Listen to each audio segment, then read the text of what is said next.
Hello students, welcome to victory education. আমি তোমাদের Somnath sir চলে এসেছি আবার তোমাদের সামনে একটি নতুন ক্লাস নিয়ে, অর্থাৎ বাংলায় শুধুমাত্র যে চ্যানেলে বা শুধুমাত্র যে জায়গাতে তোমাদের 2022-এর কঠিন কঠিন সায়েন্সের প্রশ্ন আলোচনা হচ্ছে সেটা হচ্ছে ভিক্টরি এডুকেশন। আমি দীর্ঘদিন ধরে এগুলো আলোচনা করছি, তো আজকে পার্ট 52। তোমাদের জন্য একটা বিগ সারপ্রাইজ আসছে, অনেক কিছু বড় কিছু আসছে, যেটার কিছুদিন পর হয়তো আগামীকাল বা আগামী পরশু তোমাদের কাছে রিভিল হতে চলেছে। তো সেটা আসছে, তো তার জন্য আমি একটু ব্যস্ত রয়েছি, তার জন্য কিছু ক্লাস অনেকটা ডিলে হয়েছে। হয়তো আগামী সপ্তাহ থেকে সমস্ত ক্লাস চলবে এবং এই সিরিজটা আমি আর কয়েকদিনের মধ্যে শেষ করে দেব। পার্ট 52 তে কবেকার পার্ট রয়েছে না, 26শে সেপ্টেম্বর ফার্স্ট শিফটের প্রশ্ন বলি আমি এখানে আলোচনা করব। তো শুরু করব আজকের ক্লাস। শুরু করার আগে একটাই কথা বলবো, যারা ভিক্টরি এডুকেশনের নতুন তারা অবশ্যই চ্যানেলটিকে সাবস্ক্রাইব করবে, ক্লাসটাকে লাইক করবে এবং নিজের গুরুত্বপূর্ণ মতামত বা ক্লাস কেমন লাগলো সেটা অবশ্যই কমেন্ট করবে এবং বন্ধুদের সঙ্গে শেয়ার করবে। চলো শুরু করা যাক। শুরু করার আগে একটা কথা বলবো যে আমাদের যদি তোমার ক্লাস পছন্দ হয় তাহলে কোর্স নিতে পারো সায়েন্সের। এখনো পর্যন্ত 999 রয়েছে, এটা আগামী দিনে কিন্তু 1100 টাকা মতো হয়ে যেতে পারে, তাই দাম বেড়ে যাওয়ার আগে অবশ্যই তুমি কোর্সটাকে এনরোল করতে পারো। মনে রাখবে এই কোর্সটাকে সেই রকম ভাবে ডিজাইন করা হয়েছে যাতে তুমি যথেষ্ট ভালো করে প্রিপারেশন নিতে পারো। ঠিক আছে, জয়েন করতে গেলে এই নাম্বারে কন্ট্যাক্ট করো। নেক্সট, প্রথম প্রশ্ন তোমাদের সামনে কি দিয়েছে, বক্রতা 100 সেন্টিমিটার ব্যাসার্ধের একটি অবতল আয়নার মেরু এবং বক্রতা কেন্দ্রের মধ্যে দূরত্ব কত। অর্থাৎ একটা অবতল আয়নার বক্রতা ব্যাসার্ধ দিয়ে দিয়েছে 100 সেন্টিমিটার, তাহলে বলেছে মেরু এবং বক্রতা কেন্দ্রের মধ্যে দূরত্ব কত। তাহলে আমাকে প্রথমে একটা কথা বলো ভাই, যে একটা অবতল আয়না, এটা একটা অবতল আয়না, তো এই যে অবতল আয়না, এই অবতল আয়নার মেরু হচ্ছে এই অংশটাকে বলছি মেরু। প্রত্যেকটা জায়গা ভালো করে আমি তোমাকে বোঝাবো, এটা হচ্ছে মেরু। আর এখানে যে সেন্টার, এটাকে বলা হয় কেন্দ্র। তাহলে মেরু থেকে কেন্দ্রের মধ্যে ডিস্টেন্স, এই ডিস্টেন্সটাকে কি বলা হয়, সেই ডিস্টেন্সটাকে বক্রতা ব্যাসার্ধ বলা হয়। অর্থাৎ অ্যাকচুয়ালি এই বক্রতা ব্যাসার্ধটাই দেওয়া রয়েছে কত না 100 সেন্টিমিটার। তাহলে 100 সেন্টিমিটারটাই কি না, এটাই হচ্ছে বক্রতা ব্যাসার্ধ। দ্যাট মিনস এটাই হচ্ছে তোমার মেরু থেকে কেন্দ্র পর্যন্ত দূরত্ব। তার মানে সঠিক উত্তর হয়ে যাবে 100 সেন্টিমিটার। কিন্তু এটাই যদি তোমাকে একটু ঘুরিয়ে দিত প্রশ্নটা, কি প্রশ্ন ঘুরিয়ে দিত না, যদি জানতে চাইতো যে মেরু থেকে ফোকাসের দূরত্ব কত, তখন তুমি কি বলতে না, মেরু থেকে ফোকাসের দূরত্ব হচ্ছে কত না বক্রতা ব্যাসার্ধের অর্ধেক। বক্রতা ব্যাসার্ধের অর্ধেক, অর্থাৎ F is equal to R divided by two, অর্থাৎ 100/2, অর্থাৎ 50 সেন্টিমিটার। আমি ক্লিয়ার করতে পেরেছি? ইয়েস অর নো বলে আমাকে দিন, আমি ক্লিয়ার করতে পেরেছি কি প্রত্যেকের কাছে? অবশ্যই স্যার ইয়েস। পরবর্তী প্রশ্নে আমি চলে যাচ্ছি, খুব ভালো একটা প্রশ্ন, এনসিআরটি থেকে ডিটো কপি রয়েছে। এই প্রশ্নটা ভালো করে পড়বে, বুঝবে। নিচের চিত্রটি মনোযোগ সহকারে অধ্যয়ন করুন, টেস্ট টিউবে নীল রঙের উপস্থিতির ক্ষেত্রে কোন বিকল্পটি সঠিক। অ্যাকচুয়ালি প্রশ্নটা ইনকমপ্লিট রয়েছে এখানটা, বা ও না, ইনকমপ্লিট না, কমপ্লিটলি রয়েছে, ঠিকই আছে। এটা দেখো, তো এখানে দুটো টেস্ট টিউব রয়েছে, ভালো করে বুঝবে। একটা টেস্ট টিউব, দুটো টেস্ট টিউব রয়েছে এবং ভালো করে তোমাকে দেখতে বলেছে টেস্ট টিউবটা। আমি তোমাদের বোঝাচ্ছি কি বলতে চাইছি। দেখো, একটা টেস্ট টিউব রয়েছে, কারণ তোমাদের ডায়াগ্রাম ভিত্তিক প্রশ্ন কিন্তু রেলওয়েতে আসতে পারে, তাই ডায়াগ্রাম ভিত্তিক প্রশ্নগুলো ভালো করে দেখবে। দেখো, একটা টেস্ট টিউব রয়েছে, এরকম একটা টেস্ট টিউব রয়েছে। এই টেস্ট টিউবে বয়েলড রাইস দেওয়া রয়েছে, বয়েলড রাইস বা আমরা যে ভাত খাই সেই বয়েল ভাত দেওয়া রয়েছে। আর একটা দেওয়া রয়েছে বয়েল অ্যান্ড চিউয়েড রাইস, অর্থাৎ ভাতটাকে আমি মুখের মধ্যে নিয়েছি, তার সঙ্গে মুখের মধ্যে নেওয়ার পর সেটাকে আও আও আও আও করে চিবিয়েছি, তারপর সেটাকে টেস্ট টিউবের মধ্যে দিয়েছি। তাহলে একটাতে শুধু বয়েলড রাইস আছে, প্রশ্নটা বোঝো। একটা টেস্ট টিউবের মধ্যে শুধু বয়েলড রাইস রয়েছে, আর একটা টেস্ট টিউবের মধ্যে বয়েল অ্যান্ড চিউড রাইস রয়েছে। এইবার আমি কি করেছি, আয়োডিন দিয়েছি, দুটোতেই আয়োডিন ড্রপ দিয়েছি। এই ড্রপারটা দিয়ে আমি আয়োডিন ড্রপ দিয়েছি। আয়োডিন ড্রপ দেওয়ার পর কি হলো, তাই এর যে টেস্ট টিউবটা, যেখানে শুধু বয়েলড রাইস ছিল সেখানটা নীল কালার দেখতে পেলাম আমি, এবং বি যে টেস্ট টিউবটা ছিল সেই টেস্ট টিউবে আমি কোনো কালার দেখতে পেলাম না, বা একটা কালারলেস বা একটা সামান্য হলুদ টাইপের দেখতে, এই দুটো দেখলাম। দেখো এখানে কি হচ্ছে ব্যাপারটা, না মনে রাখবে, সবসময় আমি একটা প্রশ্নের উত্তরটাকে দিয়ে দিই, তারপর আমি তোমাদের অপশনস গুলো বলছি। মনে রাখবে আয়োডিন, আয়োডিন এটা কিন্তু এনসিইআরটি, দেখো এই ছবিটা আমি এনসিইআরটি থেকে নিয়েছি, দ্বিতীয় ছবিটা তোমাদের কিন্তু কি করেছে, একদম রেলওয়ে চেপে দিয়েছে। বললাম না সোমনাথ স্যার যেটা পড়াবে এমনি এমনি কিন্তু টেকনিশিয়ানে এত ছেলেকে আমি বের করতে পারিনি, এত ছেলে আমার কাছ থেকে সাকসেস পাইনি বাবা। সাবধান হয়ে যাও, চিনতে শেখো, জানতে শেখো, বুঝতে শেখো। এনসিইআরটি থেকে ডিটো এই ছবিটা নেওয়া হয়েছে, এক্স্যাক্টলি এখানেও কিন্তু সেই ছবিটাই রাখা হয়েছে, বুঝে নাও ব্যাপারটা। দেখো আয়োডিন হচ্ছে স্টার্চের সঙ্গে যদি বিক্রিয়া করে বা যদি স্টার্চ প্রেজেন্ট থাকে বা পজিটিভ টেস্ট হয়, স্টার্চ যদি পজিটিভ হয় বা প্রেজেন্ট থাকে, তার সঙ্গে বিক্রিয়া করলে ব্লু বা পার্পল কালার দেয়, এবং যদি স্টার্চ অ্যাবসেন্ট থাকে তাহলে সেটা ব্রাউন বা ইয়েলো কালার দেয়। ঠিক আছে, অর্থাৎ বি টেস্ট টিউবের ক্ষেত্রে কি হয়েছে দেখো, আমাদের মুখের মধ্যে কি হয়, আমাদের মুখের মধ্যে আমাদের যে স্যালিভারি অ্যামাইলেজ, আমি তো ভাতটা মুখের মধ্যে নিয়েছিলাম, এই টেস্ট টিউব বি তে কি করেছিলাম, যে মুখের থেকে চিউয়েড বয়েল রাইসটাকে দেওয়া, মানে চিউয়েড বয়েল রাইসটাকে দেওয়া হয়েছিল। আমাদের মুখের মধ্যে বিক্রিয়া হয়, ডাইজেশন বিক্রিয়া মুখ থেকে শুরু হয়, তোমরা নিশ্চয়ই জানো। বিক্রিয়াটা কি হয় না, স্টার্চকে, এই যে স্টার্চ, এই যে স্টার্চ, এই স্টার্চটা কিসে পরিণত করে, মল্টোজে রূপান্তরিত করে, সেদ্ধ শ্বেতসারকে মল্টোজে রূপান্তরিত, মল্টোজে রূপান্তরিত করে কে, না আমাদের হচ্ছে স্যালিভারি অ্যামাইলেজ। স্যালিভারি অ্যামাইলেজ, এই স্যালিভারি অ্যামাইলেজ কি করে, আমাদের মুখের মধ্যে যে স্টার্চটা, যেটা ভাতের মধ্যে উপস্থিত রয়েছে স্টার্চ, এই স্টার্চটাকে মল্টোজে রূপান্তরিত করছে। তাহলে আমি এখানটাই টেস্ট টিউব বি তে অ্যাকচুয়ালি কিটা দিয়েছি, স্টার্চ নাকি মল্টোজ, আমি মল্টোজ দিয়েছি, তাই তো আয়োডিন টেস্টে ওটা ইয়েলো কালার শো করেছে আমার। অর্থাৎ এখানটা কি হয়েছে, কেন না এখানে স্টার্চ নেই। তাহলে আমি দেখি অপশন গুলো, উপস্থিত টেস্ট টিউবে নীল রঙের উপস্থিতির ক্ষেত্রে কোন বিকল্পটি সঠিক। আচ্ছা চলো, স্টার্চ লালায় পেপসিন দ্বারা হজম হয়েছিল, স্টার্চ লালার মধ্যে ট্রিপসিন দ্বারা পরিপাক হয়, স্টার্চ লালার মধ্যে লালা অ্যামাইলেজ দ্বারা পরিপাক হয়, স্টার্চ লালার মধ্যে লাইপেজ দ্বারা পরিপাক হয়। ভালো একটা বোঝো আমার একটা কথা, একটা অর্থাৎ বিকল্পটির সঠিক মানে অপশন, মানে টেস্ট টিউব বি এর ক্ষেত্রে কোন বিকল্পটা সঠিক বলতে চাই। তাহলে দেখো টেস্ট টিউব বি আমি যদি তোমাকে বললাম যে টেস্ট টিউব বি তে কি হয়েছে, সালিভারি অ্যামাইলেজ দ্বারা স্টার্চটা হজম হয়ে মল্টোজে পরিণত হচ্ছে, তাই তো আয়োডিন টেস্টটা দেখায়নি। তো সেখানে দেখো স্টার্চ লালায় পেপসিন দ্বারা, লালায় কখনো পেপসিন থাকে না, পেপসিন কোথায় থাকে, স্টমাকের মধ্যে থাকে, তাহলে প্রথমটা ভুল। লালার মধ্যে ট্রিপসিন কখনো লালাতে থাকে না, ট্রিপসিন কোথায় থাকে, প্যানক্রিয়াসে থাকে। প্রত্যেকটা উৎসেচকের অবস্থান তোমাকে জানতে হবে, না হলে তুমি পারবে না পাস করতে। ট্রিপসিন কোথায় থাকে, ট্রিপসিন থাকে অগ্নাশয়ের মধ্যে বা প্যানক্রিয়াসের মধ্যে, যেটা স্মল ইন্টেস্টাইনে খরিত হয় বা স্মল ইন্টেস্টাইনে আসে থ্রু দা ডাক্ট। স্টার্চ লালার মধ্যে উপস্থিত লালা অ্যামাইলেজ দ্বারা পরিপাক হয়, এক্সট্রিমলি রাইট বা yes exactly this is your right answer. Starch লালার মধ্যে উপস্থিত স্যালিভারি অ্যামাইলেজ, স্যালিভারি কথার অর্থ হচ্ছে লালা, লালা অ্যামাইলেজ দ্বারা পরিপাক হয়, এবং পরিপাক হওয়ার জন্যই কি হচ্ছে, ওখানে যখন তুমি আয়োডিন দিচ্ছ তখন ওটা কিন্তু নেগেটিভ টেস্ট শো করছে। ক্লিয়ার হয়েছে, লালার মধ্যে লাইপেজ, তো লাইপেজ হবে না, অ্যামাইলেজ হবে। ক্লিয়ার করতে পেরেছি কি আমি? চলো পরবর্তী প্রশ্নে চলো।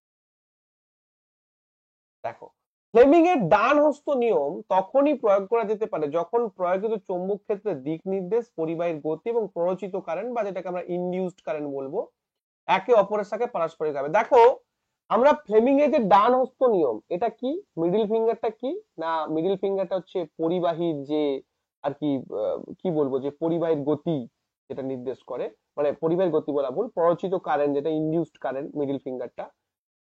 আর এই তর্জনীটা কি করে না, তর্জনীটা চৌম্বক ক্ষেত্রের দিক, আর এই যে বৃদ্ধাঙ্গুষ্ঠটা হচ্ছে পরিবাহীর গতি বা বলের অভিমুখ, পরিবাহীর গতি বা বলের অভিমুখ, অর্থাৎ পরিবাহীটা যেদিকে যাবে বলের জন্য, বা যখন বলটা এফেক্ট হবে বা পরিবর্তিত চৌম্বক ক্ষেত্র, তড়িৎ ক্ষেত্র রাখলে কি হয়, বা পরিবর্তিত তড়িৎ ক্ষেত্র চৌম্বক ক্ষেত্র রাখলে কি হয়, সেখানে একটা বলের উদ্ভব হয়। তো এগুলোকে আমি কোন কোন অ্যাঙ্গেলে রেখেছি না, একে অপরের 90 ডিগ্রি অ্যাঙ্গেলে।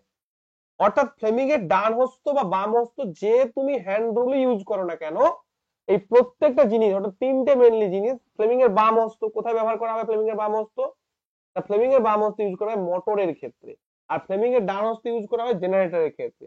জেনারেটরের এখানে আমরা কি বলি না, প্ররোচিত কারেন্ট বা ইনডিউসড কারেন্ট, আর সেখানে বলি এমনি কারেন্ট, যে কারেন্টটা ফ্লো হচ্ছে। কারণ মোটরে কি হয়, কারেন্ট দিতে হয়, আর জেনারেটরে কি হয়, কারেন্ট উৎপন্ন হয়। বোঝা গেল?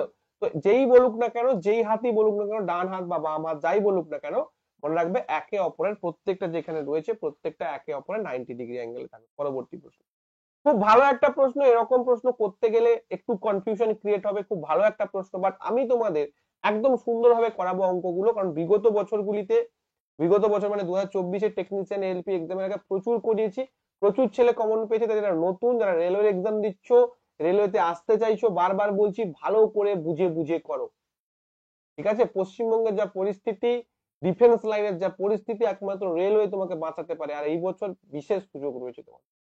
চলো, 3 সেন্টিমিটার উচ্চতার একটি বস্তুকে ফোকাস লেন্থ এফ এর একটি উত্তল লেন্সের সামনে, আমি বারবার বলেছি যখনই মিররের অঙ্ক দেবে, যখনই মিররের অঙ্ক দেবে তখনই তোমাকে একটা জিনিস এখানে বুঝতে হবে। কি বুঝতে হবে? না, বুঝতে হবে যে এটা কি দিয়েছে, এটা কি দিয়েছে, লেন্স দিয়েছে নাকি দর্পণ দিয়েছে। আমি আবার বলছি, যখনই এই টাইপের প্রশ্ন দেবে তখন এটা কি দিয়েছে আমাকে বুঝতে হবে, লেন্স দিয়েছে নাকি দর্পণ দিয়েছে। দিয়েছে কি? লেন্স। ভালো করে বোঝো কেন বলছি।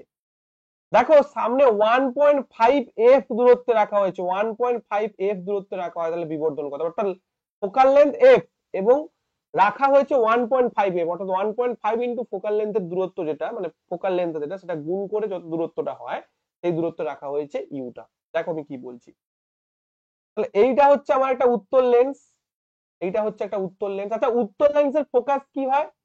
ফোকাস হচ্ছে পজিটিভ হয়, উত্তল লেন্সের ফোকাস হচ্ছে পজিটিভ হয়, ঠিক আছে? আমাকে জানতে চাই যে বিবর্ধন কত হবে, বিবর্ধন মানে ম্যাগনিফিকেশন কত হবে। আচ্ছা, ইউ কত দিয়েছে? ইউ দিয়েছে দেখো 1.5 f, আর ইউ কি হবে? নেগেটিভ হবে, তাহলে -1.5 f ইউ ভ্যালুটা, কারণ ইউটা তো সবসময় এই দিকে হবে, আর এই দিকটা কি হবে? নেগেটিভ হবে। ওকে। আচ্ছা, উচ্চতাটা মানে কি? Height of object, height of object 3 centimetre উচ্চতার একটি বস্তুকে হাইট অফ অবজেক্ট কত? না, 3 সেন্টিমিটার হাইট অফ অবজেক্ট, ঠিক আছে? এবার দেখো কি করব আমরা, বিবর্ধন কত দিয়েছে, না বিবর্ধন কত হবে সেটা আমাকে বের করতে হবে, ভালো করে বোঝো। আচ্ছা ভাই, আমরা এরকম তো অঙ্কটাকে করতে পারি, কিভাবে করতে পারি? না, ম্যাগনিফিকেশন ইকুয়াল টু আমরা কি জানি? ম্যাগনিফিকেশন ইকুয়াল টু আমরা জানি যে ভি বাই ইউ। তাহলে দেখো, আমাকে ভিটা বের করে নিতে হবে, আমাকে ভিটা বের করে নিতে হবে, তাহলেই আমি এখানে বসাতে পারবো ভি বাই ইউটা। চলো দেখি, করে দেখি কি হবে, ভালো করে বুঝবে। তাহলে 1/v, 1/v minus 1/u is equal to 1/f, এই ফর্মুলাটা আমরা জানি। তাহলে কি হবে দেখো, আমাকে ভিটা বের করতে হবে, 1/v ইকুয়াল টু কত? 1/f plus 1/u, 1/f, 1/u এর মান কত বেরিয়েছিল? Minus of 1/1.5f। তাহলে 1.5f যদি আমরা নিই, কমন নিই, তাহলে এখানটা কত হবে? এখানটা f, তার মানে 1.5 মাইনাস 1, ঠিক আছে? তার মানে v ইকুয়াল টু কত হবে দেখো, উল্টে যাবে, মানে এটা কত হচ্ছে? এটা হচ্ছে 1.5 মাইনাস 1, 0.5, তার মানে 1.5f divided by 0.5, point point উঠে গেলে 5 3 15, অর্থাৎ v ইকুয়াল টু 3f বেরিয়েছে। ইকুয়াল টু কত বেরিয়েছে? 3f। তাহলে ম্যাগনিফিকেশন ইজ ইকুয়াল টু কি হবে? না, ম্যাগনিফিকেশন ইজ ইকুয়াল টু দেখো, আমরা জানি v বাই u, তাহলে v কত বেরিয়েছে? 3f, তাহলে 3f ডিভাইডেড বাই 1.5f, যদিও এটা মাইনাস 1.5f, যেহেতু এখানে ম্যাগনিফিকেশনের জায়গায় মাইনাস বা প্লাস কিছু নেই, কারণ মাইনাস থাকলে আমরা কি জানি যে যে ইমেজটা গঠিত হয়েছে না সেটা রিয়েল ইমেজ হয়, মাইনাস থাকলে আমরা এটা বুঝি যে ইমেজটা গঠিত হবে সেটা রিয়েল ইমেজ হবে বা বাস্তব প্রতিবিম্ব হবে বা সৎ প্রতিবিম্ব হবে। যেহেতু এখানে মাইনাসের কোনো দেয়নি, আমি শুধু ভ্যালুটাকেই লিখছি। তাহলে কত হবে দেখো, 3 5 15টা 0.5, এফ এফ কেটে যাবে, তাহলে কত হচ্ছে? 1/0.5, 1/0.5 মানে 10/5, অর্থাৎ 5 2 10, তার মানে 2। আমরা ম্যাগনিফিকেশন কত? অ্যাকচুয়ালি -2, যদি এটা মাইনাসে থাকতো তাহলে তুমি -2 করতে, যেহেতু কোনোটাই মাইনাস নেই তাহলে শুধু 2 উইল বি রাইট। এখানে 3টা দেখো কোনো কাজেই লাগলো না, 3টা কোনো কাজেই লাগলো না, আমার এখানে এমনি ভি এর মান বেরিয়ে গেল। বুঝতে পেরেছো কি কথা? পুরো জিনিসটা বুঝতে পেরেছো কি? তো this is the right process to solve this. তো এইভাবে আমরা আস্তে আস্তে করে পুরো জিনিসটা করব। যারা নতুন, যারা বুঝতে পারছো না, তারা আমার প্লে লিস্টে যাবে, প্লে লিস্টে দেখবে একটা, মানে ফ্রিতে যারা করতে চাও আর কি, ইউটিউবে আমার প্রচুর ফ্রি ক্লাসেস রয়েছে ইউটিউবে, ইউটিউবে যাবে প্লেলিস্টে গিয়ে দেখবে যে চ্যাপ্টার ওয়াইজ কিছু ক্লাসেস রয়েছে, সেই ক্লাসেসে কিছু মিরার এবং লেন্সের কিছু ম্যাথ করানো রয়েছে, তো সেগুলো তোমরা দেখতে পারো, দেখলে বেসিকটা তোমার ক্লিয়ার হয়ে যাবে। ঠিক আছে, বেসিক ক্লিয়ার না হলে এই টাইপের অঙ্কগুলো অনেকটাই টাফ করাটা, কারণ তোমরা না জানো এই যে এই টাইপের আর একটা অঙ্ক দিয়েছে ভীষণ টাফ এটা, এবং প্রিভিয়াস ইয়ার্স এসছে, তাহলে রেলে গ্রুপ ডিতে প্রিভিয়াস ইয়ার্স এর প্রশ্ন দেখলে বুঝে যাবে যে প্রশ্নটা কতটা কঠিন হয়েছে। ঠিক আছে, তো সেটা কিভাবে সলভ করবে আস্তে আস্তে তোমরা যারা নতুন আমার যদি ক্লাস দেখো তাহলে বুঝতে পারবে যে আমি কিভাবে সলভ করাই আর কিভাবে পড়াই, তাহলে ক্লিয়ার হয়ে যাবে তোমাদের কাছে। দেখো এটা দেখো, ব্রাজিলে 10 মিটার আকারের একটি স্ট্যালাকটাইট পাওয়া যায়। যদি এই স্ট্যালাকটাইটটিকে অবতল আয়না থেকে 20 মিটার দূরত্বে স্থাপন করা হয় তবে 30 মিটার আকারের বাস্তব চিত্র মানে কি রিয়েল ইমেজ, বা আমি বলতে পারি রিয়েল ইমেজ, বা আমি বলতে পারি সদ প্রতিবিম্ব, বলতে পারি সদ প্রতিবিম্ব গঠিত। দেখো এই ছোট্ট একটা লাইনটা ভীষণ ইম্পর্টেন্ট, কেন বলছি জিনিসটা তোমাকে পুরো চেঞ্জ করে দেবে। দেখো তাহলে আয়নার প্রধান ফোকাস এখানে থাকে, প্লাস মাইনাসে রয়েছে। তাহলে আমার একটা কথা বলো, আমাকে কি দিয়েছে? আমাকে দিয়েছে অবতল আয়না। দেখো আমি কত অপশন এলিমিনেট করতে পারবো, দেখো আমাকে দিয়েছে অবতল আয়না। তাহলে ভাই অবতল আয়না যদি দেয় তার মানে প্লাস গুলো তো কখনো, অবতল আয়নার ফোকাস তো কখনো প্লাসে হতে পারে না, তাহলে অবতল আয়নার ফোকাস অলওয়েজ মাইনাস হবে, অর্থাৎ এই দুটো অপশনের মধ্যে আমার যে কোনো একটা অপশন কারেক্ট। চলো এবার অঙ্কটা করি। 10 মিটার আকারের একটি স্ট্যালাকাইট পাওয়া যায়, তাহলে 10 মিটারটা কি না হাইট অফ অবজেক্ট, কত না 10 মিটার। এবার দেখো হাইট অফ ইমেজ কত, দেখো 30 মিটার। কেন আমরা এটাকে না -30 ধরবো? তুমি বলবে স্যার কেন আপনি হাইট কেন -30 ধরছেন? কেন বলছি দেখ, ভালো করে বুঝবে। দেখো একটা অবতল দর্পণ, বলেছে অবতল দর্পণ একটা বাস্তব চিত্র তৈরি হয়েছে। বাস্তব মানে কি রিয়েল ইমেজ। আমি তোমাদের আগে যারা আমার পুরনো ছাত্রছাত্রী তারা জানো যে বাস্তব ইমেজ বা রিয়েল ইমেজ যখন গঠিত হবে তখন সেই যে ছবিটা বা সেই যে পিকচারটা বা সেই যে প্রতিবিম্বটা অলওয়েজ উল্টানো হবে, অর্থাৎ বাস্তব প্রতিবিম্ব অলওয়েজ কি হবে, উল্টানো হবে। আর উল্টানো মানে কি, এই যে উল্টে আছে প্রধান অক্ষের উপর যখন উল্টে আছে না, সেই উল্টানো লেন্থটা বোঝাতে, আমরা নেগেটিভ সাইন ইউজ করি। এটা যদি রিয়েল ইমেজ না দিয়ে এটা যদি দিয়ে দিতে ভার্চুয়াল ইমেজ অর্থাৎ কি না অসৎ প্রতিবিম্ব সবসময় খাড়া বা রিজু বা সোজা হয়, তো সেক্ষেত্রে আমরা এখানে হাইট অফ ইমেজটা প্লাস ব্যবহার করি। বোঝা গেছে? এটুকু ক্লিয়ার হয়েছে? তাহলে যখনই তোমার প্রতিবিম্ব উল্টানো হবে, আবার বলছি ভালো করে বুঝে নাও, যখনই তোমার প্রতিবিম্ব উল্টানো হবে প্রধান অক্ষের ওপর, তখনই তুমি এই উল্টানো প্রতিবিম্বটাকে, যে হাইটটাকে, সেই হাইটটাকে নেগেটিভ ধরবে। বুঝতে পেরেছি? তো এই টাইপের জিনিসগুলো গন্ডগোল হয়ে যাওয়ার জন্য এই টাইপের অঙ্কগুলো তোমাদের গন্ডগোল হয়। ক্লিয়ার? তাহলে আমার এখানে কি বোঝাতে পারি, ম্যাগনিফিকেশন ইজ ইকুয়াল টু কি minus of V by U. কেন? কারণ এটা আয়না দেওয়া রয়েছে, আর আগেরটা কি ছিল, লেন্স ছিল। লেন্সের ম্যাগনিফিকেশন এম ইকুয়াল টু শুধু ভি বাই ইউ হয়, আর আয়নার ক্ষেত্রে magnification minus V by U হয়। দেখো খুব ভালো অঙ্ক, height of image divided by height of object. ঠিক আছে, আচ্ছা আর কি কি ডেটা দেওয়া রয়েছে দেখে নিই একটু। 20 মিটার দূরত্বে স্থাপন করা, তার মানে ইউ ইকুয়াল টু আমরা বলতে পারি -20। ঠিক আছে, ইউ ইকুয়াল টু কত বলতে পারি, এই রে, ইউ ইকুয়াল টু কত বলতে পারি, -20। যা, পুরো ডেটাটাই তো মোছা হয়ে গেছে। ওকে ঠিক আছে, আবার প্রথম থেকে লিখতে হবে আর কি। আচ্ছা আমি লিখে দিচ্ছি চট করে। আচ্ছা জিনিসটা বুঝেছো তো?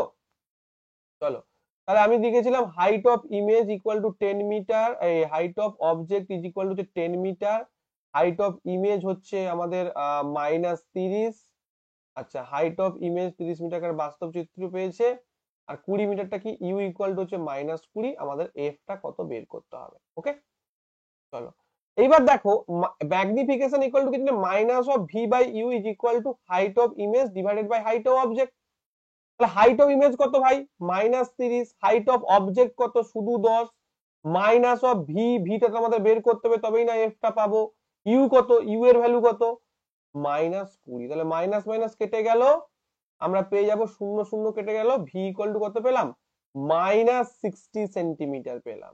ভি ইকুয়াল টু কত পেলাম, -60 সেন্টিমিটার। এবার তুমি ফর্মুলা পুট করো। আমরা কি জানি, লেন্সের মিররের formula 1/v plus 1/u is equal to 1/f। তাহলে 1/v কত, 1/-60, -1/হচ্ছে 20। এগুলো চিহ্নগুলো না ব্যবহার করলে সব ভুলভাল হয়ে যাবে। 1/f তাহলে 1/f ইকুয়াল টু কত হবে আমাদের? এখানটা 60 নিলাম, 60 কে 60 minus 60 minus 20 3 60 minus 3 equal to 1/f। তাহলে f ইকুয়াল টু কত হচ্ছে দেখো, 60 by minus 4 is equal to minus 50। এমনিতেও তোমাদের বলেছিলাম মাইনাস না আসলে বলবে যে উত্তর ভুল করেছো। তাহলে minus 15 will be your right answer. Clear হয়েছে কি? এরকম একটা কঠিন অঙ্ক কতটা গোলমেলে রয়েছে দেখো, কিন্তু একদম জলের মতো করে তোমাদের বুঝতে হবে।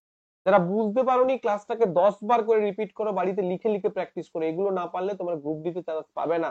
একটা ভালো জব, একটা বেটার অপরচুনিটি, 8 পে কমিশন আসছে, মানে বুঝতে পেরেছো? এটা গ্রুপ ডি এমপ্লয়ি হয়েও তোমার হয়তো পার ইয়ার প্রায় 10 লাখের কাছাকাছি ইনকাম হতে। Be careful. চলো নেক্সট। জাইলেমের কোন উপাদান পানি পরিবহনে কাজ করে না, অর্থাৎ জল পরিবহন করে না? সেটা হচ্ছে জাইলেম তন্তু। এই তন্তুটা কিন্তু যে ভেসেলস, প্যারেনকাইমা, ট্রাকিডস প্রত্যেকটাই পরিবহন করে, বাট জাইলেম তন্তুটা পরিবহন করে। নেক্সট প্রশ্ন, এটা তোমাদের টিস্যু যে চ্যাপ্টারটা রয়েছে, প্ল্যান্ট টিস্যু, সেখান থেকে দিয়েছে। নেক্সট দেখো, প্রদত্ত বিক্রিয়া কোন পদার্থটি অদ্রবণীয়? খুব ভালো একটা প্রশ্ন। প্রথমে দেখো কেবিআর বিআই2, এখানে কি বিক্রিয়া বলতো? এটা এটা হচ্ছে আমাদের দ্বি প্রতিস্থাপন বিক্রিয়া। দ্বি প্রতিস্থাপন বিক্রিয়া, এই দ্বি প্রতিস্থাপন বিক্রিয়ায় কি হচ্ছে, এই যে বিএ-বিআর2 না, এই বিএ-বিআর2 কিন্তু সলিড হচ্ছে, মানে এটা প্রেসিপিটেট করছে। তাহলে বিএ-বিআর2 উইল বি রাইট অ্যান্সার। দেখো বিএ-বিআর2 কিন্তু তোমাদের সলিড পড়ছে, এটা একটা দ্বি প্রতিস্থাপন। আর এই যে দেখো, এইটা কিন্তু অ্যাকুয়াস ফরম্যাটে আসছে পটাশিয়াম আয়োডাইডটা, বাট বিএ-বিআর2 যেটা, এটা কিন্তু সলিড হচ্ছে, অর্থাৎ প্রেসিপিটেট করছে। চলো পরবর্তী প্রশ্ন। বলছে বৈদ্যুতিক সার্কিটে, যেগুলো ইজি প্রশ্ন আমি তাড়াতাড়ি করে করিয়ে বুঝিয়ে দেবো, যেগুলো কঠিন প্রশ্ন একটু ধরে ধরে বলবো। বৈদ্যুতিক সার্কিটে তাপ আকারে যে শক্তি হারিয়ে যায়, তার মানে কি? মানে ব্যাপারটা হচ্ছে বৈদ্যুতিক সার্কিটে যে তাপ উৎপন্ন হয় সেটা কিসের উপর নির্ভর করে? প্রতিরোধ। প্রতিরোধ মানে অ্যাকচুয়ালি এটা রোধ হবে, রোধের সরাসরি সমানুপাতিক। অর্থাৎ আমি যদি তাপটাকে টি ধরি আর কি, বা আমি যদি এইচ ধরি, হিটটাকে, তাপটাকে যদি এইচ ধরি, তাহলে আর প্রপোর্শনাল টু এইচ। সার্কিটের মধ্য দিয়ে প্রবাহিত কারেন্টের ব্যস্তানুপাতিক, অর্থাৎ বলতে চেয়েছে যে এইচ প্রপোর্শনাল টু 1/I। সার্কিটে প্রয়োগ করা বিভব পার্থক্য বিপরীতভাবে সমানুপাতিক, বিপরীতভাবে সমানুপাতিক মানে ব্যস্তানুপাতিক, মানে এইচ প্রপোর্শনাল টু 1/V। যে সময়ের জন্য সার্কিটের মধ্যে বিদ্যুৎ প্রবাহিত হয় তার ব্যস্তানুপাতিক, অর্থাৎ এইচ 1/E। কিন্তু এটা কি হয় কি? এটা কিন্তু হয় না। অর্থাৎ এইচ ইকুয়াল টু আমরা কি জানি, বা এইচ প্রপোর্শনাল টু আমরা কি জানি, আই আর টি। অর্থাৎ আবার আই আর সমান কি, ভি। আই আর সমান কি, ভি। অর্থাৎ আমরা বলতে পারি এইচ ইকুয়াল টু কি হয়, আই স্কোয়ার আর টি, মানে কি প্রত্যেকটার সঙ্গে কিন্তু সমানুপাতিক হয়। অর্থাৎ কারেন্টের সঙ্গেও সমানুপাতিক হবে হিটটা, মানে যত বেশি কারেন্ট প্রবাহিত হবে তত হিট বেশি উৎপন্ন হবে। আবার যত রেজিস্ট্যান্স বেশি হবে, সেটা তো আমরা এটাও জানি যে রেজিস্ট্যান্সটা নির্ভর করে, মানে হিটটা নির্ভর করে কতটা বেশি রেজিস্ট্যান্সের উপর নির্ভর করে। আবার টাইম যত, মানে যত বেশি সময় ধরে কারেন্ট প্রবাহিত হবে তত বেশি হিট জেনারেট হবে। বোঝা গেছে? তো এখানে সঠিক উত্তর কি হবে, রোধের সরাসরি সমানুপাতিক। অর্থাৎ কতটা হিট বেরিয়ে যাচ্ছে সেটা কিসের সমানুপাতিক, না রোধের সমানুপাতিক। রোধ যত বেশি হবে তত তাপ বেশি উৎপন্ন হবে, বা তাপ শক্তি আকারে হারিয়ে যাবে, অর্থাৎ তাপের সঙ্গে সমানুপাতিক। সালফাইড আয়ন সালফার থেকে গঠিত হয় ড্যাশের কারণে, অর্থাৎ সালফাইড আয়ন সালফার থেকে গঠিত হয়। সালফাইড আয়ন সালফার থেকে গঠিত হয়। সালফার থেকে সালফাইড আয়ন গঠিত হচ্ছে। আগে বোঝো বিষয়টা কি বলছে। এই যে সালফার, সালফার থেকে কি হচ্ছে না, সালফাইড আয়ন গঠিত হচ্ছে। অর্থাৎ সালফার অ্যাটম যদি দুটো ইলেকট্রন গ্রহণ করে, যদি দুটো ইলেকট্রন গ্রহণ করে বা নেগেটিভ হয়, তবেই সালফাইড আয়ন গঠিত হবে।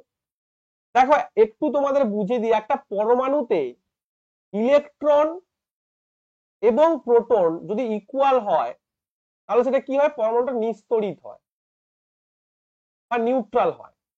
মনে করো সোডিয়াম 11, অর্থাৎ 11টা পজিটিভ রয়েছে, 11টা নেগেটিভ রয়েছে। এবারে সে একটা ইলেকট্রন ছেড়ে দিল, অর্থাৎ loss of one electron, loss one electron, একটা ইলেকট্রন ছেড়ে দিল। তাহলে একটা ইলেকট্রন বেড়ে যাবে মানে কি, পজিটিভ বেড়ে যাবে, পজিটিভ পাওয়ারটা বেড়ে যাবে, তখন এনে কি হবে, পজিটিভ হবে। মনে রাখবে আমরা জারণ এবং বিজারণ এই যে সংজ্ঞাটা পড়েছি, জারণ বিজারণটা সংজ্ঞাটা এটা পড়েছি যে যখন কোনো অক্সিজেন যুক্ত হয় তখন তাকে জারণ বলি, অক্সিজেন বেরিয়ে গেলে বিজারণ বলি। আরো একটা সংজ্ঞা আছে, সংজ্ঞাটা কি না, যখন লস অফ ইলেকট্রন হচ্ছে কোনো একটা স্পেসিসের দ্বারা, যখন ইলেকট্রন লস হচ্ছে তখন সেটা হচ্ছে জারণ, আর ইলেকট্রন যখন গেইন হবে তখন সেটা হচ্ছে বিজারণ। এটা হচ্ছে বিজারণ আর এটা হচ্ছে জারণ। যেমন একটা বিক্রিয়া দেখেছি Na+Cl Na++Cl, মানে দেখো Na কি করেছে, ইলেকট্রন লস করে প্লাস হয়েছে, মানে যখন কোনো একটা আয়ন প্লাস হচ্ছে তখন মনে রাখবে ওটা জারণ, কারণ কি করছে, ইলেকট্রন লস করলে তবেই প্লাস হবে, একটা প্রোটনের চার্জ বেড়ে যাবে। আর যখন কেউ ইলেকট্রন গ্রহণ করবে, ইলেকট্রন অ্যাকসেপ্ট করবে, তখন কি হবে, এটা বিজারণ হবে। দেখো সালফার অ্যাটম কি, সালফার অ্যাটম থেকে সালফাইড আয়ন হয়েছে, মানে ইলেকট্রন কি করেছে, গ্রহণ করেছে, দুটো ইলেকট্রন গ্রহণ করেছে, তাই তো নেগেটিভ হয়েছে।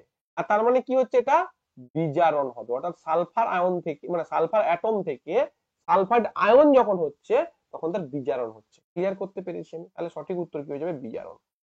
বোঝাতে পেরেছি কি করে আয়নের বিজারণ হয়? তোমরা নিশ্চয়ই জানো যে অক্সিজেন যুক্ত হলে জারণ, হাইড্রোজেন যুক্ত হলে বিজারণ, হাইড্রোজেন বেরিয়ে গেলে জারণ, অক্সিজেন বেরিয়ে গেলে বিজারণ, এটা জানো। বাট অনেকে ইলেকট্রনটা জানো না, সেটাও জেনে নাও। চলো নেক্সট। ড্যাশ হলো ক্যালসিয়াম সালফেট হেমিহাইড্রেট, এগুলো তো বলার কিছু নেই। ক্যালসিয়াম সালফেট হেমিহাইড্রেট হচ্ছে প্লাস্টার অফ প্যারিস, আর এইটার জিপসাম হচ্ছে ক্যালসিয়াম সালফেট ডাইহাইড্রেট, এটা মনে রেখে দাও। Calcium sulphate die, CaSO4 2H2O, আর এটা হচ্ছে CaSO4 হাফ H। কোন কার্বন যৌগ বিদ্যুতের খারাপ পরিবাহী? কোন কার্বন যৌগ বিদ্যুতের খারাপ পরিবাহী, অর্থাৎ কোন কার্বন যে যৌগগুলো, যেমন মনে করো CH4, C2H2, C3H4 মনে করো, এই যে জিনিসগুলো রয়েছে, বা C3H6 মনে করো, এরা হচ্ছে কার্বনের কি না, কার্বনের খারাপ বিদ্যুতের খারাপ পরিবাহী। কেন? আয়নিক প্রকৃতির, উত্তর হচ্ছে না, আয়নিক প্রকৃতির হলে তো ভালো পরিবাহী হতো। উচ্চ কোনো আয়ন গঠন করে না, কারণ এদের উচ্চ গলনাঙ্ক এবং স্ফুটনাঙ্ক রয়েছে, কারণ কার্বন যৌগ প্রকৃতিতে কঠিন না, কোনোটাই হবে না। This is the right answer, কারণ তারা কোনো আয়ন গঠন করে। অর্থাৎ কেন না, কারণ এরা প্রত্যেকে সমযোজী যৌগ বা কোভ্যালেন্ট বন্ড গঠন করে, সমযোজী যৌগ বা সমযোজী বন্ধন গঠন করে। ক্লিয়ার? আর যেহেতু সমযোজী বন্ধন গঠন করে, তাই এরা কিন্তু বিদ্যুতের খারাপ পরিবাহী। চলো নেক্সট। যে যন্ত্রটি যান্ত্রিক শক্তিকে বৈদ্যুতিক শক্তিতে রূপান্তর করে, যান্ত্রিক শক্তিকে বৈদ্যুতিক শক্তি, অর্থাৎ কারেন্টটাকে ইনডিউস করবে, কে করবে, বৈদ্যুতিক ডায়নামো। নিচের কোন কার্বন যৌগ বায়োগ্যাস এবং সংকুচিত প্রাকৃতিক গ্যাস, অর্থাৎ কম্প্রেস ন্যাচারাল গ্যাস, সিএনজি প্রধান উপাদান? কি হবে, বায়োগ্যাস এবং সিএনজি প্রধান উপাদান হচ্ছে methane. Methane will be your right answer. এগুলো ইজি প্রশ্ন, বেশি বোঝানোর কিছু নেই, ইজি প্রশ্ন। চলো, কোথায় আমরা একটি উদ্ভিদের প্লুমিউল খুঁজে পাবো? এটা কোথায় পাবো, এটা বীজের মধ্যে। দেখো বীজটার এই অংশটা যে এই রকম থাকে না, উপরে একটা অংশ বেরিয়ে থাকবে, স্যুট যেটাকে বলা হয়, সেটাকে প্লিমিউল বলা হয়। এই যে প্লিমিউল বা স্যুট, যেটাকে বাংলায় বলা হয় স্যুট বলা হয়, অর্থাৎ সুটি, যেটা উপর দিকে জাস্ট একটা, আমি একটা ছোলার বীজ নিয়ে দেখিয়েছিলাম একটা পুরনো লাইভ ক্লাসে, যে এই যে একটা ছোলা যখন অঙ্কুরিত হচ্ছে তার উপরের জায়গাটা থেকে যে অংশটা বেরোচ্ছে সেটাকে আমরা বলছি প্লিমিউল, বা যেটাকে আমরা বলছি যে শুট বলছি এটাকে, ঠিক আছে। এবং এখান থেকে এটা বেরিয়ে কি হবে, মূল পরিণত হবে, এই জায়গাটা কি হবে, কাণ্ডে পরিণত হবে। এটা হচ্ছে বীজপত্র, যেখানে খাদ্য জমা থাকে, এখানেও খাদ্য জমা থাকে, এটা মনে করো এটা ছোলার বীজ। বুঝতে পেরেছি তো? এটা হচ্ছে প্লিমিউল। এগুলো প্রত্যেকটা কিন্তু এনসিইআরটি থেকে কপি হয়েছে। যদি তোমরা এনসিইআরটি ফান্ডামেন্টাল ক্লাস করতে চাও, সোমনাথ স্যারের পেইড ব্যাচে জয়েন হতে চাও, ডেফিনেটলি এই নাম্বারটায় কন্ট্যাক্ট করো। ঠিক আছে? তোমাদের জন্য একটা বিগ সারপ্রাইজ আসছে আগামী পরশুদিন। তার আগে পর্যন্ত তোমরা যদি কন্ট্যাক্ট করে অ্যাডমিশন নাও, তাহলে 999 আচ্ছা, আধুনিক পর্যায়ক্রমিক আইনে যেহেতু তোমাদের পর্যায় সারণী এনসিইআরটি সিলেবাসে নেই, বাট তবুও প্রশ্ন চলে আসতে পারে। কিছু কিছু প্রশ্ন আমি তোমাদের প্রিভিয়াস করছি। আধুনিক পর্যায়ক্রমিক আইন বা আধুনিক পর্যায় সারণীতে নিচের কোনটি সঠিক? পারমাণবিক সংখ্যা একটি নিস্তড়িত পরমাণুর একমাত্র প্রোটন সংখ্যার সমান না। নিস্তড়িত পরমাণু হতে গেলে ইলেকট্রন প্রোটন সংখ্যা দুটোতেই সমান হতে হবে, তবেই হচ্ছে কিন্তু নিস্তড়িত হবে। আমি এক্ষুনি বোঝালাম তোমাকে যে কোন একটা পরমাণু নিস্তড়িত হতে গেলে তার ইলেকট্রন এবং প্রোটন দুটোকেই কিন্তু সমানভাবে থাকতে হবে। ইলেকট্রন বেশি থাকলে সেটা নেগেটিভ হবে, প্রোটন বেশি থাকলে সেটা পজিটিভ হবে। পরবর্তী প্রশ্ন, নন বায়োডিগ্রেডেবল, দেখো ইভিএস থেকে প্রশ্ন আসছে, বাট এটাও কিন্তু তোমাদের এনসিইআরটি প্রশ্ন। নন বায়োডিগ্রেডেবল বর্জ্যের পরিপ্রেক্ষিতে উৎস থেকে পৃথকীকরণ বলতে কি বোঝায়? যারা অবায়োডিগ্রেডেবল আইটেম ব্যবহার করেন তারা এই আইটেম গুলিতে বায়োডিগ্রেডেবল আইটেম যোগ করবেন না। গৃহস্থালীর উচিত আবর্জনার মধ্যে থাকা জৈব পচনগুলি আইটেমগুলি থেকে নন বায়োডিগ্রেডেবল আইটেমগুলিকে আলাদা করা উচিত। নন বায়োডিগ্রেডেবল কনজিউমার আইটেম উৎপাদন কারখানাগুলিতে বায়োডিগ্রেডেবল উপাদানের সাথে মিশ্রিত করা উচিত না। Option 4 will be your right answer.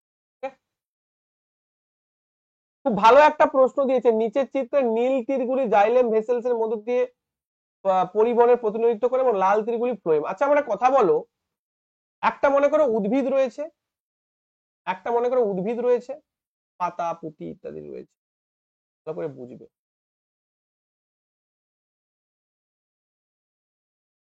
তাহলে জাইলেম কি করে? জাইলেম তো কি করে, জল পরিবহন করে। তো জলটা সবসময় নিচ থেকে ওপরের দিকে যায়, ওপর থেকে নিচের দিকে নিশ্চয়ই জল আসবে না। তার মানে জাইলেমে সবসময় ওয়ান ওয়েতে কাজ করে, নিচ থেকে উপরের দিকে যায়। আমরা লাল তীরটা ফ্লোয়েম, আর জাইলেমের ক্ষেত্রে কোনটা, নীল তীরটা, নীলটা প্রতিনিধিত্ব করতে হবে। নীলটা সবসময় কিন্তু ওপরের দিকে উঠবে, সবসময় ওপরের দিকে কোনটা উঠেছে, অপশন বি ও রয়েছে, অপশন সি ও রয়েছে। দুটোতেই দেখো এগুলো কিন্তু হবে না, কেন না এটা তো নীলটা দুটো দিকে রয়েছে, আর এটাতে নীলটা নিচের দিকে রয়েছে। নীলটাকে সবসময় ওপর দিকে হতে হবে জাইলেমের। আর ফ্লোয়েমের ক্ষেত্রে কি হবে, দেখো ফ্লোয়েম ক্ষেত্রে কি হয়, পাতায় তৈরি খাদ্য নিচের দিকে আসছে, আবার নিচেও তৈরি খাদ্য, পাতায় তৈরি খাদ্য উপরের দিকে যেতে পারে।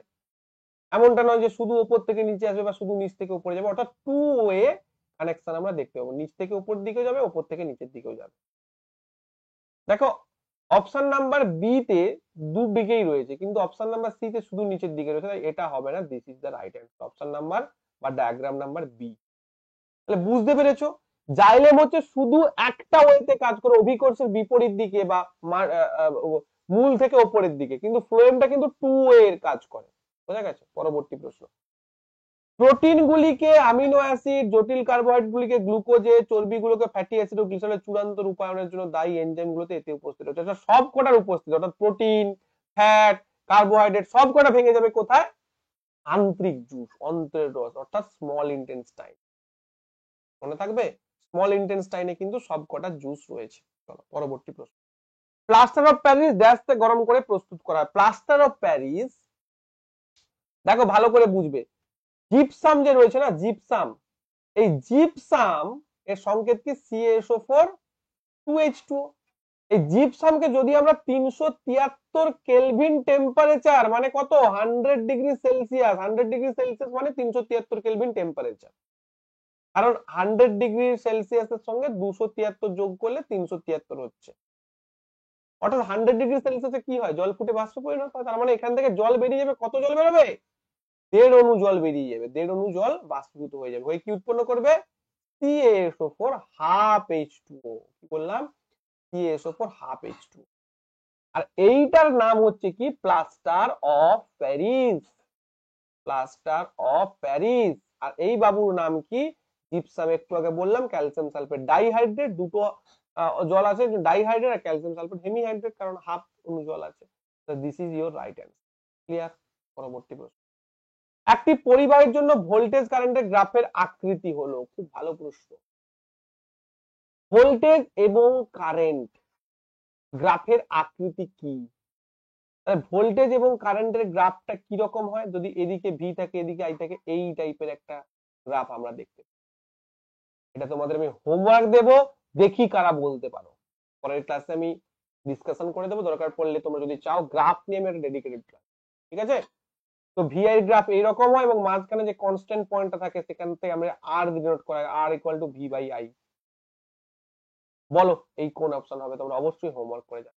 পরবর্তী প্রশ্ন, একটি কারেন্ট বহনকারী পরিবাহী চৌম্বক ক্ষেত্রের মাত্রা বৃদ্ধি ড্যাশ বৃদ্ধির সাথে সাথে বৃদ্ধি পায়। অর্থাৎ চৌম্বক ক্ষেত্রটা বৃদ্ধি পাবে কাকে বৃদ্ধি করলে, এটা রোধ, ধরো রোধ বৃদ্ধি করব, দূরত্ব বৃদ্ধি করব, প্রতিরোধ ক্ষমতা বৃদ্ধি করব, নাকি কারেন্ট বৃদ্ধি করবো। প্রতিরোধ ক্ষমতা মানে তুমি রেজিস্টিভিটি ধরে নাও, রেজিস্টিভিটি, এটা রোধাঙ্ক যেটাকে বলছি আমরা, তাই কারেন্ট বৃদ্ধি করবো। মনে রাখবে, একটা পরিবাহীর চারপাশে চৌম্বক ক্ষেত্রের সৃষ্টি হচ্ছে কেন, না কারণ সেটা দিয়ে কারেন্ট প্রবাহিত হচ্ছে। তাহলে যদি সেটা দিয়ে কারেন্ট প্রবাহিত হয় এবং কারেন্ট প্রবাহের জন্য তার চারপাশে একটা চৌম্বক ক্ষেত্রের সৃষ্টি হয়, তাহলে ডেফিনেটলি সেখানে কারেন্টের মাত্রা বৃদ্ধি করলেই তবেই তার চৌম্বক ক্ষেত্র বৃদ্ধি পাবে, বৃদ্ধি পাবে। This is the right answer. দূরত্ব যদি বৃদ্ধি করা হয় তাহলে চৌম্বক ক্ষেত্র কমবে। রোধ বৃদ্ধি করা হলে কি হবে, কারেন্টের প্রবাহটা কমবে, আর কারেন্ট প্রবাহ কমলে কি হবে, আমাদের চৌম্বক ক্ষেত্র কমবে। বোঝা গেছে? ক্লিয়ার হয়েছে? তো এই ছিল ভাই আজকের ক্লাস। আচ্ছা এগুলো কি, এই যে এত কিছু যে রিভিউ টিভিউ রয়েছে, তোমরা যারা নতুন জেনে নাও। ভিক্টরি এডুকেশন টেকনিশিয়ান এলপি বা এই সমস্ত যখন পরীক্ষা হয় তখন প্রচুর কমন কোশ্চেন্স লাগিয়েছিল। এগুলো যে সেই সমস্ত স্টুডেন্টের ফিডব্যাক। এখানে প্রচুর পেইড ব্যাচের স্টুডেন্ট রয়েছে। বাংলা রেলে সিলেকশন পাওয়ার জন্য একটাই কোচিং, যেখানে কত কত মার্কস পেয়েছে, 90, 93, 94, 80, 84, 80+। টেকনিশিয়ানে প্রচুর ছেলে মেয়ে চাকরি পাবে, তাদের স্কোর কার্ড গুলো আমি রেখেছি। যখন চাকরি পাবে তাদেরকে আবার তোমাদের সামনে নিয়ে আসবো, শুধু বিশ্বাস অর্জন করার জন্য। বাদ বাকি ক্লাসে কথা হবে। যারা ভর্তি হতে চাও নিচের দেওয়া নাম্বারে কন্ট্যাক্ট করে নাও। 999 টাকা ওয়ান টাইম ফিস এখনো পর্যন্ত রয়েছে, দুদিনের জন্য আগামী। তারপর বিগ লঞ্চ হতে চলেছে, অফিসিয়াল অ্যাপ লঞ্চ হতে চলেছে আলাদাভাবে। তো যারা ভর্তি হতে চাও তার আগে এই নাম্বারে কন্ট্যাক্ট করে ভর্তি হয়ে যেতে পারো আগামী দুদিনের মধ্যে। 999 টাকা। মনে রাখবে, সায়েন্সে 25 লাগানোর দায়িত্ব আমার। 40টা সায়েন্স কমন লাগিয়েছি, 40-এ 40 পেয়েছে আমার স্টুডেন্ট, এবং শুধু তাই নয় 95+ কমন পেয়েছে, ঠিক আছে, 100-এর মধ্যে। তো সেই জন্য ইয়ার কি না, কারণ আমি প্রচুর পরিমাণ এখানটা কিন্তু স্কোর কার্ড দিয়ে রেখেছি। তুমি চাইলে ভিডিও পজ করে স্কোর কার্ড দেখতে পারো, বা এই পিডিএফটা আমার টেলিগ্রাম গ্রুপে দিয়ে দেবো, সেখানেও গিয়েও তুমি দেখতে পারো। এত কিছু ফেসিলিটিস রয়েছে, প্রচুর স্টুডেন্ট সার্টিফাইড স্টুডেন্ট রয়েছে। এই নাম্বারে কন্ট্যাক্ট করে ভর্তি হতে পারো, ঠিক আছে। তো এই ছিল আজকের ক্লাস। সবাই খুব ভালো থেকো, ভালো করে প্রিপারেশন নাও। তোমাদের ক্লাস আরো ফ্রিকুয়েন্ট হতে চলেছে, আরো ভালোভাবে ক্লাস আসতে চলেছে। আর আমাদের এই তুমি যদি ইউটিউব চ্যানেলে জুড়ে থাকো, তোমার সবকিছু একটা কমপ্লিট প্রিপারেশন হয়ে যাবে, এবং ভালোভাবে তুমি ওয়েল প্রিপেয়ার হতে পারবে for group D 2020। Thank you প্রত্যেককে, সবাই খুব ভালো থেকো, দেখা হবে পরের ক্লাসে।